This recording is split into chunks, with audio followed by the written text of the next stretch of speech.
Olá, sejam todos muito bem-vindos ao podcast Direito e Justiça. Aqui você tem informação, orientação jurídica de qualidade, informação de qualidade.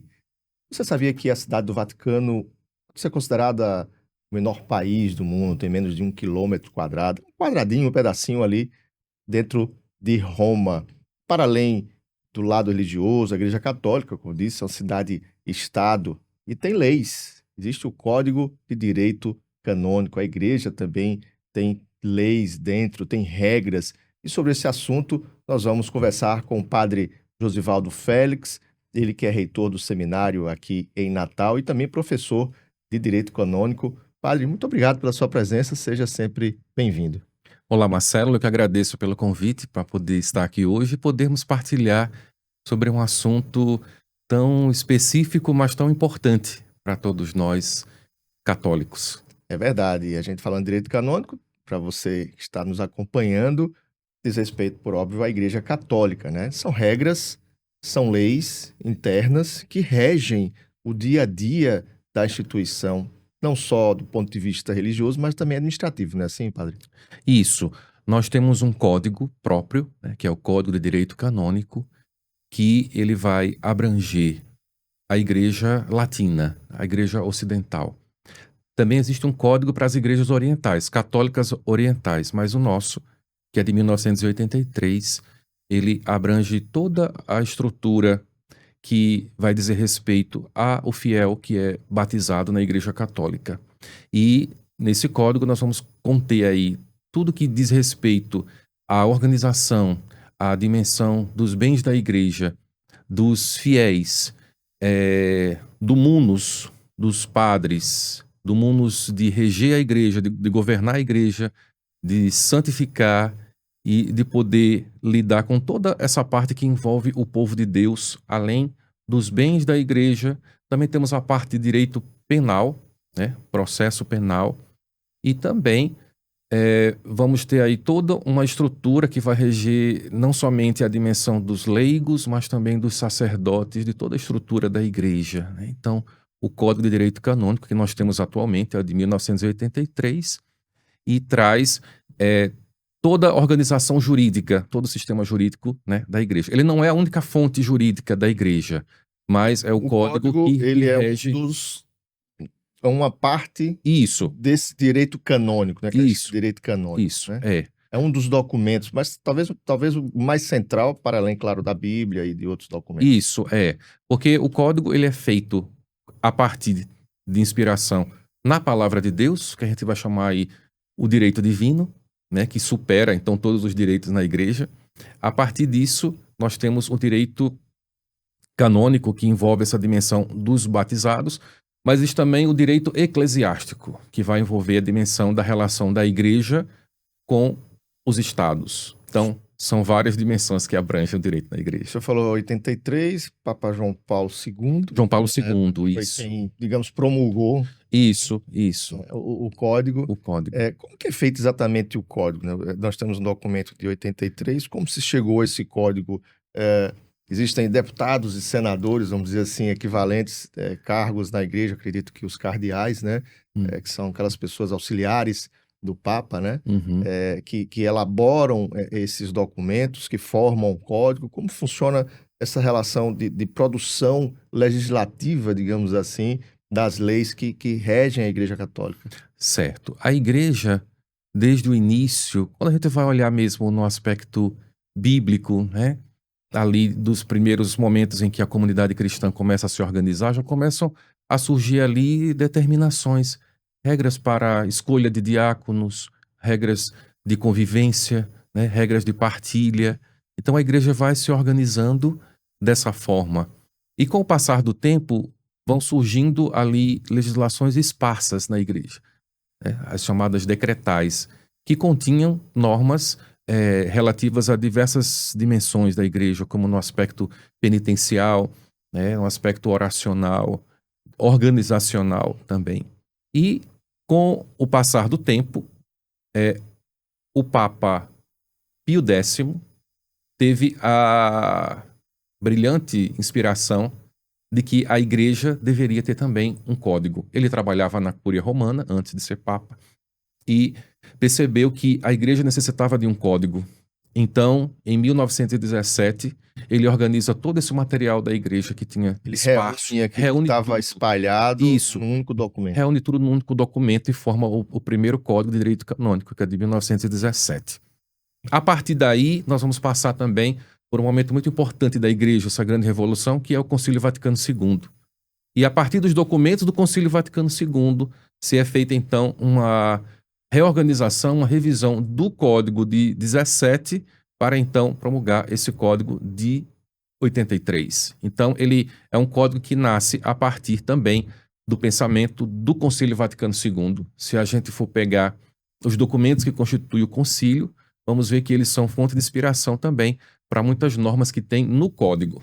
E é interessante, Marcelo, porque o código ele conclui com um cânone que ele, apesar de ser uma orientação simples de início, mas ele serve como inspiração para todo o código. Então, o cânone 1752, que é o último cânone, ele diz que a igreja deve sempre atuar visando a salvação das almas. Então, esse cânone norteia toda a dimensão das regras que contém o Código de Direito Canônico, né? Então, ele se tornou um cânone que se serve como referência. Em tudo deve-se visar a salvação das almas. O senhor falou que é de 83, assinado por João Paulo II, nós estamos em 2025, já são aí 42 anos.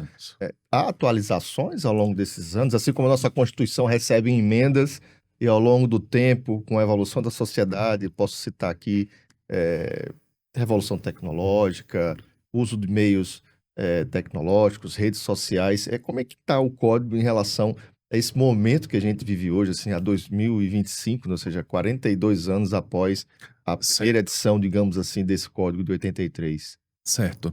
A realidade, Marcelo, é que o código quase não se alterava nada, especificamente do conteúdo, né? Existem documentos, declarações, cartas apostólicas que são fora do código, mas o conteúdo em si não era praticamente alterado.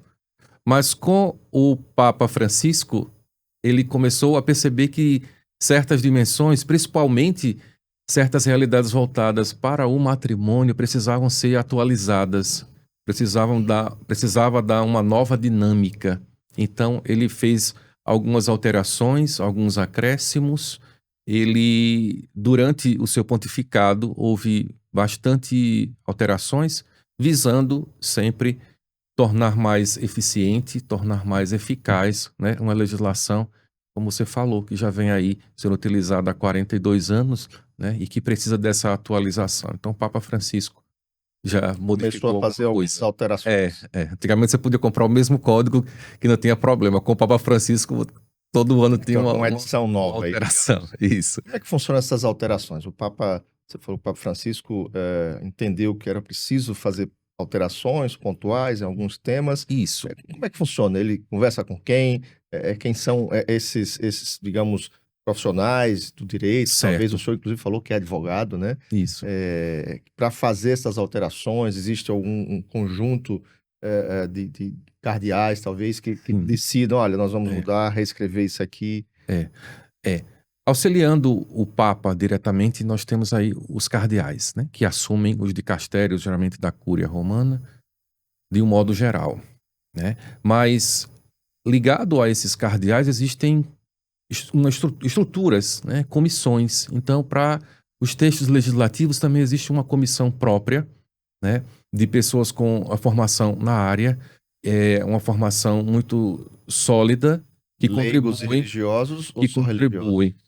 Não, nós temos leigos, religiosos, sacerdotes, de um modo geral.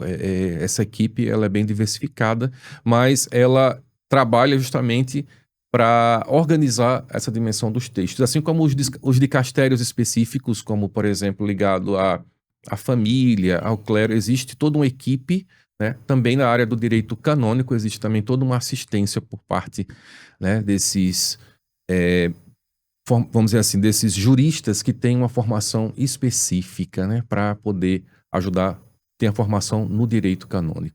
Do ponto de vista prático, do dia a dia, do fiel católico, eu, por exemplo, sou integrante da comunidade de Santo Afonso, né, Certo. Padre Matias, pessoa querida, amiga, do meu dia a dia, como que eu posso me utilizar do Código de Direito Canônico, ou como o código pode, de alguma forma, impactar a minha pessoa como fiel, como católico, né, no meu dia a dia, por exemplo? Certo. Uma questão bem prática a gente vai encontrar no livro 2 do Código, que ele é formado por 7 livros. O livro 2 relativo ao povo de Deus. Então, quando fala do povo de Deus, fala de todos os direitos que os fiéis têm na igreja.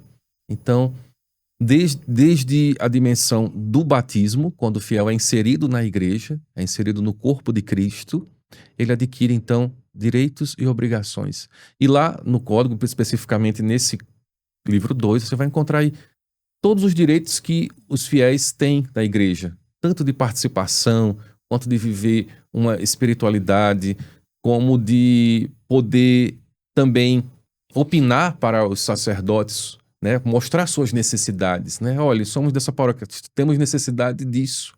É um direito também, né, do fiel católico, leigo, poder chegar ao seu sacerdote para apresentar a realidade que vive, para mostrar, para ser também instruído por ele, né? Então, no código, vamos encontrar especificamente uma parte referente aos direitos dos fiéis leigos, dos fiéis católicos, e isso é muito importante, né? Para que a gente possa conhecer, e quanto maior o acesso ao código, mais as pessoas vão se identificando e percebendo que às vezes realidades que elas tinham apenas uma suposição que teria o direito já está lá, né? Já está lá positivado, já está lá estabelecido. Então, conhecer o código é conhecer mais sobre a vida da igreja, conhecer mais sobre a capacidade de participação do fiel.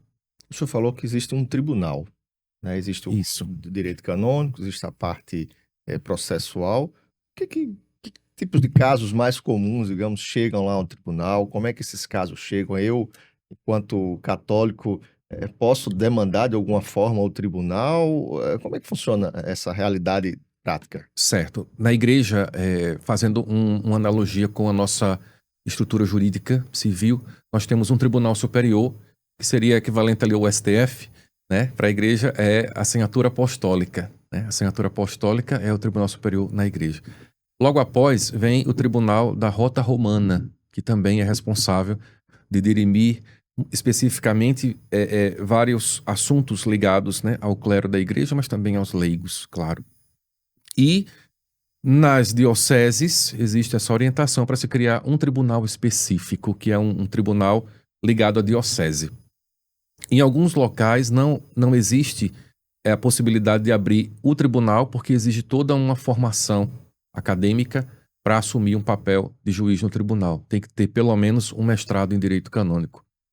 Então, algumas dioceses se reúnem para formar um tribunal interdiocesano. Aqui em Natal nós temos o Tribunal Eclesiástico Interdiocesano de Natal, que envolve a Diocese de Natal, Arquidiocese de Natal, Diocese de Caicó e Diocese de Mossoró. Então, todos os processos, né, Do estado do Rio Grande do estado do Rio Grande do Norte são tratados nesse tribunal. Existe uma Câmara Eclesiástica em Mossoró, uma Câmara Eclesiástica em Caicó, onde as pessoas, quando quiserem resolver algum problema, vamos dizer assim, alguma orientação, recorrem a essas câmaras e são porta de entrada. a porta É de a entrada. primeira instância Primeira da justiça, instância. digamos. Isso. Temos aqui em Natal também, né, que funciona ali no subsolo da catedral, na parte ali onde ficam as salas, né, do nosso centro pastoral. Então, temos essas 3 possibilidades de recorrer ao tribunal. E o tribunal eclesiástico justamente é para lidar sobre as questões que envolvem os fiéis leigos católicos, os sacerdotes também.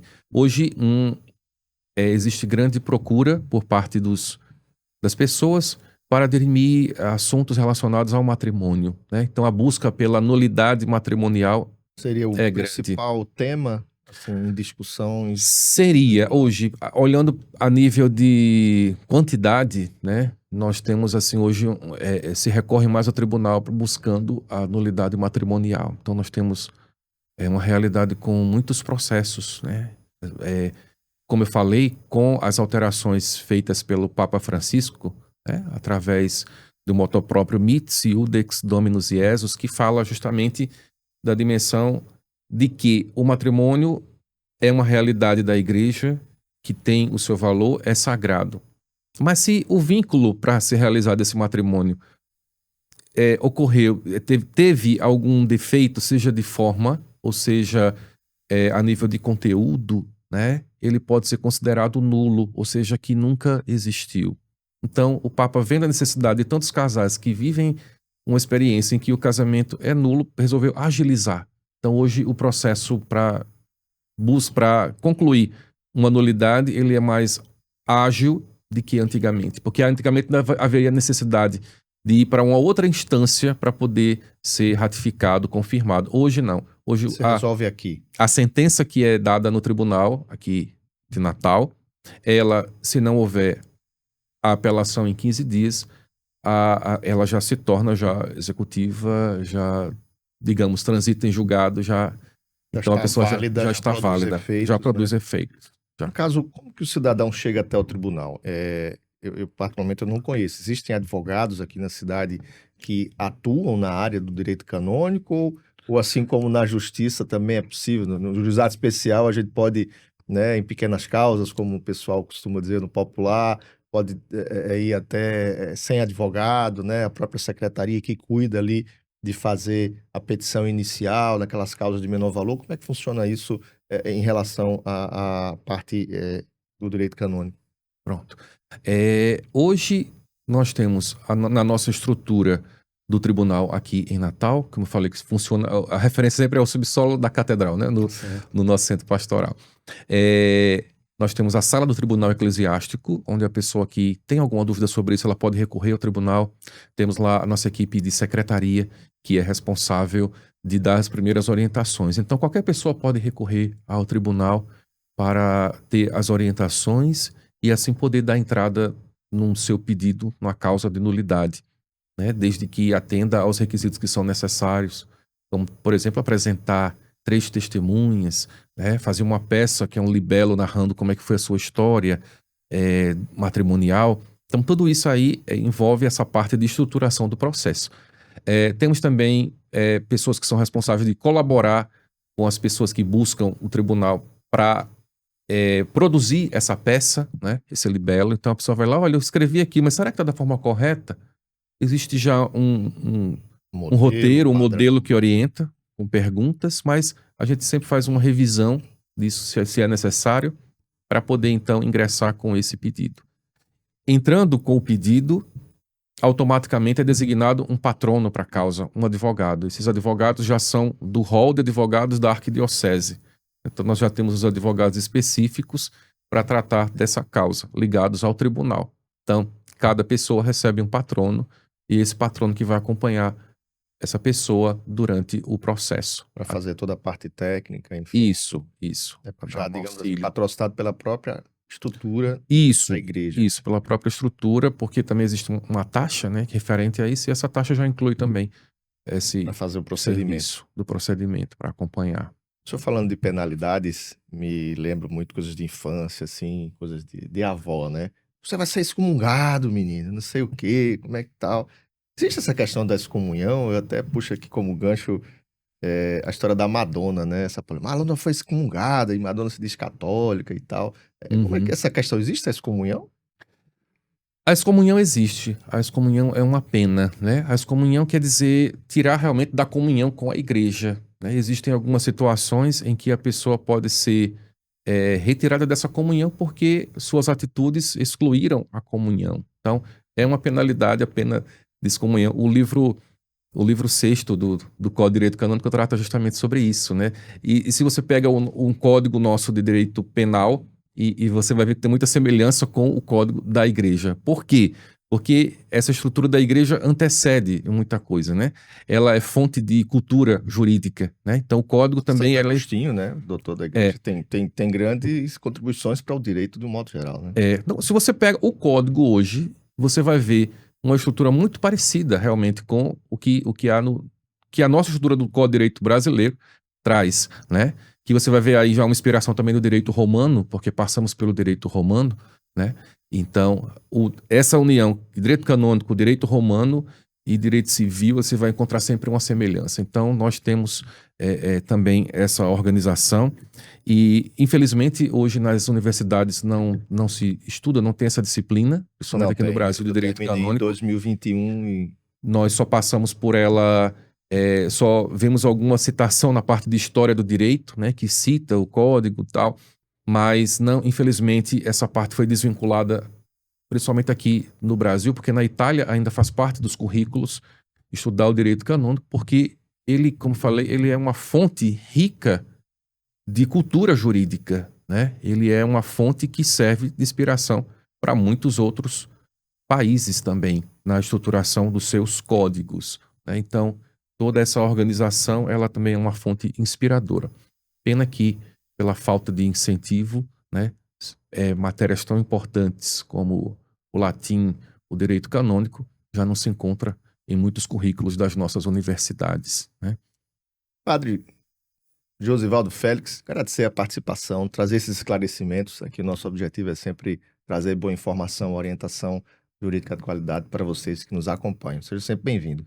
Tá certo. Eu agradeço e deixo aqui também o convite, né, para a possibilidade de alguém que queira resolver sua situação matrimonial, no sentido de buscar uma nulidade, procurar também o nosso tribunal eclesiástico para poder dirimir essa dúvida e resolver a sua causa e assim poder estar bem, vamos dizer assim, com a igreja e com os seus compromissos. Muito obrigado, Marcelo. Obrigado mais uma vez. E a você que nos acompanha sempre, pode participar, você pode comentar, você pode sugerir uma pauta também, manda lá no direct uma sugestão de tema que você gostaria de ver discutido aqui no Direito e Justiça. E nos ajude, compartilha, curta.